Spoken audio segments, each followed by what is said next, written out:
Você está no canal Eu Estudo a Lição com o pastor Samuel Camilo.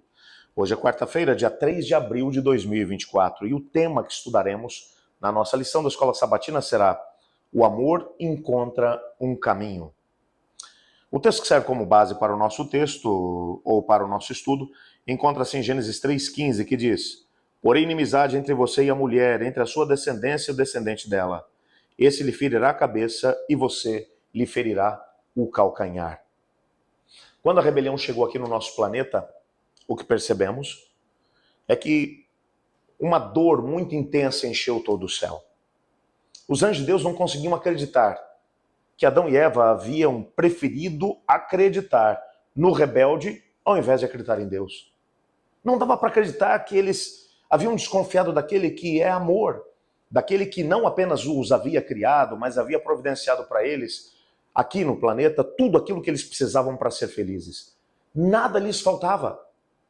Todos os dias, inclusive, a presença de Deus era manifesta. Ao entardecer, todos os dias o Senhor Deus vinha até eles e eles tinham a oportunidade de entabular uma conversação com Deus cara a cara, face a face. Qualquer dúvida que eles tinham, eles podiam perguntar a Deus. Nada lhes estava vedado. Nada. Como eles poderiam ter acreditado nas palavras da serpente, da velha cobra, chamada Diabo e Satanás? Como puderam, de alguma forma, abraçar a rebelião que lhes traria morte? Desconfiar de Deus, porque afinal de contas Deus havia dito que com a rebelião viriam dor, sofrimento e morte. Por que acreditar num estranho ao invés de acreditar naquele que era um pai amoroso, um Deus maravilhoso? Eles não conseguiam compreender. Mas estupefatos ficaram ainda os anjos quando, diante deles, Cristo Jesus, segunda pessoa da Trindade Divina, desdobrou o plano que já havia sido feito antes da fundação do mundo. O plano da redenção, porque afinal de contas, Deus está além da nossa noção de história, de tempo. Nada o apanha de surpresa, e Deus já havia, no concílio eterno, na Trindade Divina, estabelecido o plano da redenção. Agora o plano foi apenas desengavetado e Cristo Jesus, diante dos anjos, abre os detalhes do plano. Os anjos se manifestaram imediatamente dizendo: não, o senhor não pode morrer. E vários foram os anjos que se voluntariaram para vir no lugar de Cristo Jesus para morrer pela humanidade.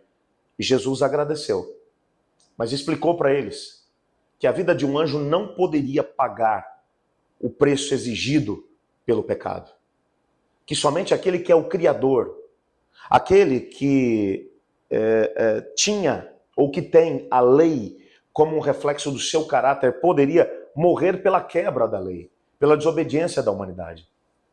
Mas que os anjos teriam um papel a desenvolver, que eles ministrariam em favor do ser humano, que estariam o tempo inteiro num caminho aberto entre a terra e o céu, subindo e descendo, trazendo bênçãos, ministrando em favor da humanidade, limitando a atuação do rebelde sobre a humanidade.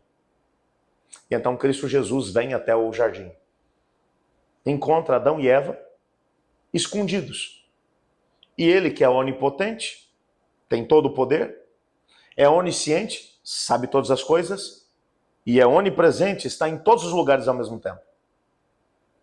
Encontrou o ser humano tentando se esconder dele. Olha o tamanho desse fiasco do ser humano. Tentar se esconder daquele que é onipotente, onisciente e onipresente. Pense nisso. Mas ainda assim ele teve paciência e disse: Adão, onde você está? A pergunta não foi porque ele não sabia onde Adão estava, mas foi para tentar fazer com que Adão se apercebesse da loucura que é tentar se esconder de um Deus que é onipotente, onipresente e onisciente. No diálogo que vai se desenrolar, você percebe algumas coisas. Satanás havia estabelecido um plano, um propósito, já que ele é mortal. Ele queria ter acesso ao planeta Terra. Uma vez tendo acesso ao planeta Terra e roubando de Adão o status de governador do planeta, ele teria acesso à árvore da vida. Pelo menos era isso que ele imaginava. Ele e os seus demônios agora poderiam viver para sempre. E usando o dom que Deus havia dado à humanidade, o dom da reprodução, aumentar exponencialmente o seu exército, fazendo com que, pelo menos em número, ele pudesse igualar o seu exército ao exército de Deus. e fizesse com que a rebelião enchesse o resto do universo e obrigasse Deus a aceitá-lo e se curvar diante da sua rebelião. Mas Deus, o Senhor Deus, se põe presente e vai dizer para ele: porém inimizade entre você e a mulher. Você quer fazer do ser humano seu aliado, pois haverá sempre inimizade entre o ser humano e você. Para você poder ter acesso a eles, vai ter que usar a mesma estratégia que usou para enganar os dois. Vai ter que usar o engano. Mas da mulher nascerá alguém que vai esmagar a sua velha cabeça. Antes de morrer, você vai picar o seu calcanhar, mas será assinatura de morte para você. Claro que ele estava falando sobre a vinda de Cristo Jesus. A vinda de Cristo que faria com que, de alguma forma, a serpente, a velha cobra chamada Diabo e Satanás, fosse completamente derrotado. E na cruz do Calvário foi exatamente isso que Cristo fez.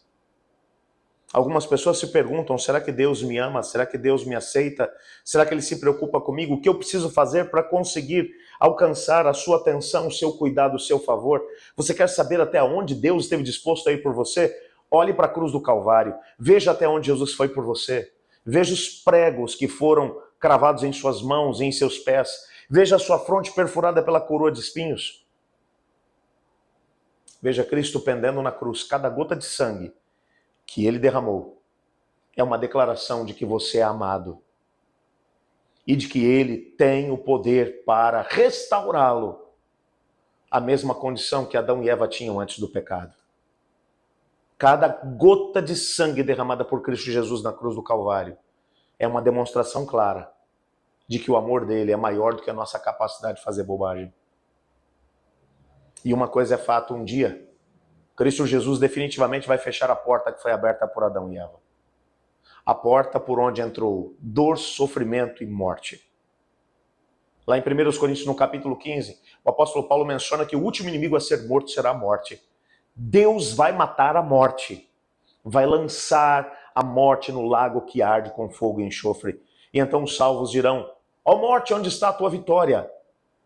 Morte, onde está o seu aguilhão? Tragada foi a morte pela vitória. Ah, meus amigos, eu não sei quanto a vocês, mas eu espero por esse dia. O amor abriu caminho através da cruz do Calvário. E amanhã nós teremos a oportunidade de poder entender o tema Nosso Sumo Sacerdote, porque não apenas Cristo nos salvou na cruz, não apenas ele assinou a sentença de morte de Satanás, não apenas esmagou a cabeça da velha cobra, mas ele ainda desenvolve um ministério em nosso favor. Amanhã estudaremos sobre isso. Ore comigo. Obrigado, Senhor, porque não fomos abandonados à nossa sorte diante dos problemas e dificuldades que enfrentamos. Toma-nos nas suas mãos. Ajuda-nos a viver a experiência de podermos estar próximos de Ti e usarmos o nosso livre-arbítrio para escolher fazer parte do Teu reino. Não queremos ter nada a ver com a rebelião. Ajuda-nos nisso. Pois é em nome de Jesus que nós oramos. Amém. Eu estudo a lição. E você?